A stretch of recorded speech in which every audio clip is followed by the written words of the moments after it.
Mais c'est une autre discussion. Alors, comment les former, comment les favoriser? Christine Brini, bonjour. Vous représentez ici SFRL, en gros, l'industrie du diagnostic.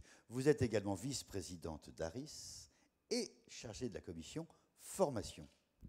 Non, je ne suis pas chargée de la commission formation, Vous êtes mais je sûre suis un très bon exemple du passage public vers le privé, parce que je suis un hospitalo-universitaire, donc un académique qui travaille depuis 3 ans dans l'industrie. Donc j'exprime tout justement un passage réussi du public vers le privé. Voilà. Donc effectivement, je peux parler de ce qui se fait à l'ARIS pour la formation. C'est la formation, au même titre que la recherche ou l'investissement économique, sont les trépieds d'une progression réussie pour un pays, mais aussi, bien entendu, pour son industrie. Et la nôtre en particulier, quelle qu'elle soit, diagnostic, pharmaceutique, médicaments, vétérinaires, etc. Alors former, on a beaucoup de travail à ARIS, on les a prioritisés, mais la formation, elle peut avoir de l'intérêt. On forme à la culture industrielle pour l'interface, pour que simplement les gens du public soient capables de comprendre la question du privé, mais aussi, on ne l'a pas suffisamment, je trouve, souligné ce matin, pour faire émerger des entrepreneurs, c'est-à-dire des jeunes qui ont cette capacité, en dehors d'être de très bons chercheurs, d'avoir envie de développer ça, d'amener ça sur le marché.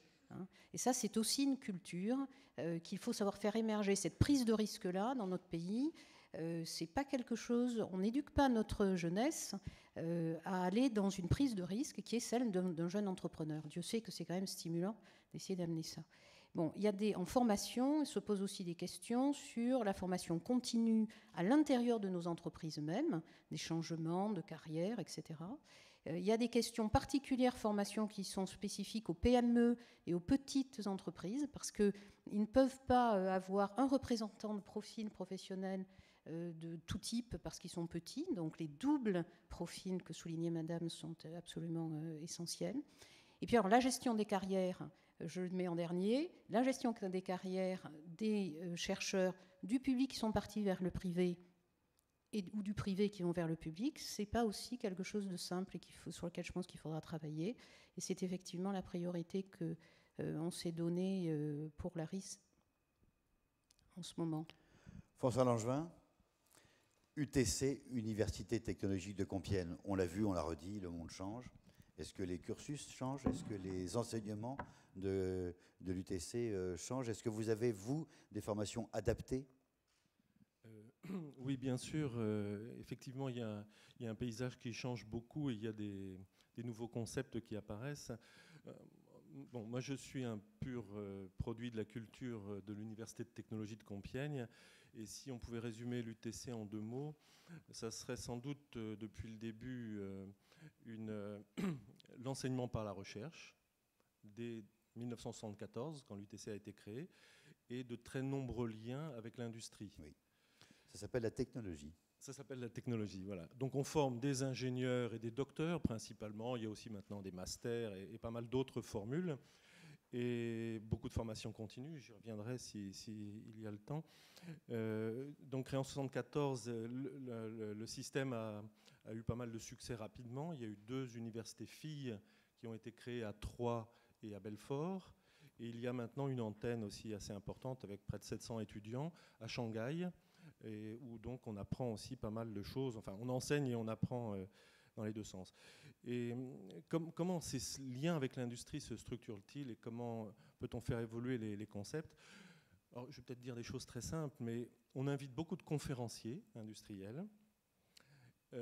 Dans l'école d'ingénieurs, il y a des stages très longs. Il y a 2 stages de 6 mois dans l'industrie. Et donc, les étudiants sont très tôt rompus aux problématiques industrielles.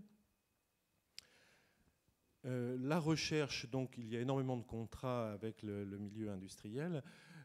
Dans le domaine qui est le mien, dans l'imagerie, avec plusieurs collègues, il y a des contrats avec General Electric, pour ne pas le citer, mais aussi avec beaucoup de PME. Moins de tabous qu'avant? Pardon? Il y a moins de tabous qu'avant? Oh, je crois que chez nous, il n'y en a jamais eu dans ce domaine-là. Est-ce que la perméabilité s'améliore? Écoutez, il y a énormément d'entreprises qui absorbent nos étudiants et Je pense que dans la salle, parmi les représentants d'entreprises, il y en a beaucoup qui ont intégré des étudiants de chez nous depuis assez longtemps maintenant. Donc il y a un réseau qui s'est tissé comme ça. Vous faites de l'absorption plutôt, alors. De l'absorption peut-être. Et puis, alors, pour ne pas être trop long, un mot sur la formation continue, parce qu'effectivement, les cycles de vie des produits, des technologies se sont raccourcis, et les compétences au cours d'une carrière évoluent, et donc la part de la formation continue par rapport à la formation initiale change actuellement. Pierre Saille, professeur Saille. Alors, on ne dit plus l'École nationale vétérinaire de l'alimentation de Nantes-Atlantique, on dit Oniris. Oniris est devenu un nom et une marque. Oui, absolument. Vous notez qu'au travers du nom, nous avons voulu déjà nous dégager des contraintes thématiques pour nous situer dès le nom dans une démarche d'innovation, oui, de rêve, d'imagination, au service, bien entendu, de nos objectifs scientifiques et techniques. Typique, c'est une marque. C'est une marque, c'est une marque. Alors, oui. Sous votre impulsion, de plus en plus, et vous n'êtes pas le seul, la santé animale s'oriente de plus en plus vers la médecine humaine. En quoi est-ce que ça peut favoriser, en quoi est-ce que les vétérinaires, les vétos, peuvent aider ou s'acoquiner avec des ingénieurs? Oui, alors, pour répondre à votre question, juste en 2 mots, d'abord, la recherche biomédicale a été historiquement quand même un axe d'action des écoles vétérinaires, de tout temps. Et encore maintenant, non seulement à Nantes, mais à Paris, à Lyon, à Toulouse, les 4 écoles vétérinaires françaises, il y a cette volonté de s'ancrer, d'être utile à la recherche biomédicale. Alors, à Nantes particulièrement, nous avons un projet d'établissement dans le contexte actuel, avec une signature qui est santé et alimentation au cœur de la vie. Et évidemment, quand on dit ça, on voit bien que l'aspect biomédical, les biotechnologies, la recherche thérapeutique sont au cœur de notre dispositif. Alors, on fait ça avec une volonté de décloisonnement en différents sens. Je ne reviens pas sur le décloisonnement un monde, une santé. On en a parlé tout à l'heure. Je n'y reviens pas, mais c'est très important dans notre démarche. Le deuxième décloisonnement, qui, je pense, est en prise directe avec la nécessité des entreprises, c'est de faire en sorte que les filières de formation des différents acteurs, des différents diplômés, par exemple chez nous, des vétérinaires et des ingénieurs du secteur agroalimentaire, ce qui est autre chose, mais du secteur des biotechnologies santé aussi, que ces 2 formations, dans notre établissement, soient en prise directe et qu'il y ait une plus-value de l'une à l'autre. Elles le sont ? Elles le sont. Alors, d'abord, très rapidement, pour ce qui concerne les ingénieurs. Nos ingénieurs, ceux que nous allons former pour le secteur des biotechnologies santé, ils ont une formation process, mais fortement teintée, avec une approche médicale du fait de la coexistence de la filière vétérinaire dans la même école, qui va donner un plus considérable, nous semble-t-il, à nos diplômés. Je reviens une seconde sur les vétérinaires, parce que ça, c'est un point très important. Vous me parliez de recherche biomédicale. Quels sont les atouts des diplômés vétérinaires et leurs atouts, j'allais dire, au service éventuellement des industriels, qui ensuite sont les employeurs potentiels de nos diplômés. Il ne faut pas oublier ça. Les vétérinaires, d'abord, ils auront une grande connaissance, dans les écoles vétérinaires en particulier, des modèles animaux spontanés. Ça vous paraît peut-être anecdotique, ça ne l'est pas tant que ça.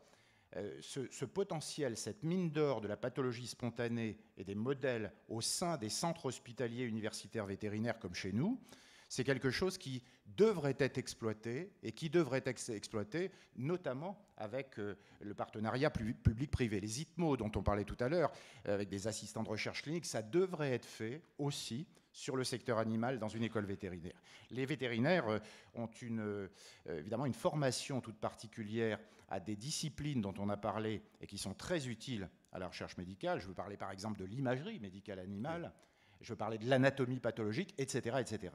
Donc vous voyez tout ce qu'il y a dans notre projet d'établissement et qui est en prise directe, qui doit l'être encore plus dans le cadre des partenariats publics-privés. Continuons sur le chercheur de demain. Il est multidisciplinaire, il a appris des choses venant de tous les autres secteurs. Est-ce qu'il est mondialiste? La recherche est de plus en plus mondiale. Est-ce qu'on apprend l'anglais dans l'université de Bordeaux, professeur? Pas suffisamment. Alors, je pense que la carrière d'un chercheur est assurément internationale. Il n'y a pas de chercheur qui n'ait pas eu une période de formation à l'étranger. En revanche, dans la formation initiale, c'est tout à fait insuffisant. Nous ne sommes pas très fortiches en langue. Je pense que c'est un problème qui ne vient pas de l'université, ça vient déjà de l'enseignement secondaire. Alors, là aussi, ça change. Hein. Est-ce qu'ils sont prêts, au moins, eux, à penser qu'ils feront une partie de leur carrière à l'étranger?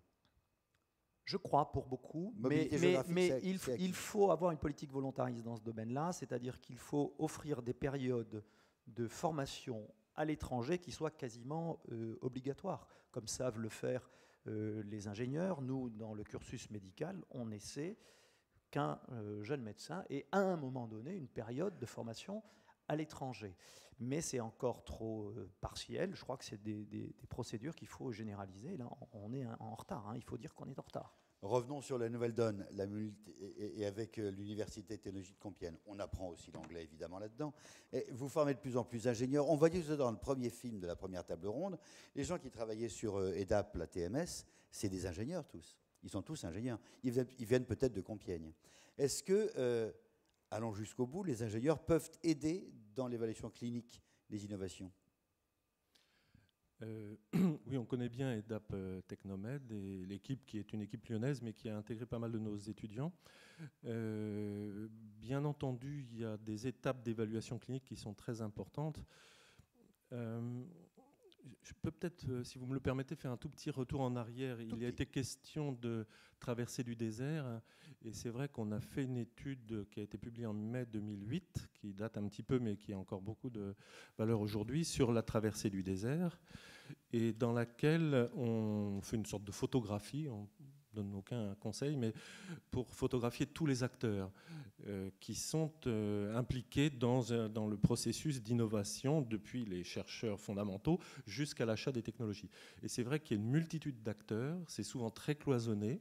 Nous, on a le sentiment de former des gens aux deux extrémités, c'est-à-dire des gens qui sont dans la recherche ou dans l'innovation et d'autres qui achètent les technologies dans les hôpitaux, et qu'il y a un cloisonnement très fort avec notamment les hôpitaux, et qu'il y a deux logiques en fait.